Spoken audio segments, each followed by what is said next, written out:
अगं सुनबाई झाली तुझी अंघोळ? तू एक काम कर, तू पटकन फ्रेश होऊन घे. मी मस्त नाश्ता केलाय, आपण दोघी बसून मग चहाने नाश्ता करू. अगं सुनबाई हे काय, तू मला तोच ड्रेस घातला. जाऊ दे, आता अभिजितची सॅलरी होतीये ना, आपण त्याला मस्का मारूया आणि ह्या संडेला मस्त तुझ्यासाठी शॉपिंग करूया. आई, आज आम्ही दोघांना पार्टीला जाणार आहोत, तर रात्री आम्हाला घरी यायला उशीर होईल. ठीक आहे सुनबाई, तुम्ही मस्तपैकी एन्जॉय करा. फक्त मला सकाळी नाश्त्याला काय पाहिजे ते सांगा, तशी मी तयारी करून ठेवते. अगं सुनबाई, ही रील बघ खूप ट्रेंडिंगला आहे.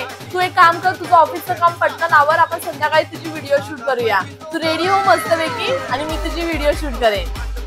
आई, तुम्ही बाहेर जाऊन टीव्ही बघा. टीव्हीवर ना तुमची फेवरेट सिरियल लागली, त्या मी जेवण बनवते. अगं नको सुनबाई, मी जेवण बनवते. तुझी ती कालची सिरीज बाकी आहे ना, ती बाहेर जाऊन बघ. मी जेवण बनवते, जा तू बाहेर.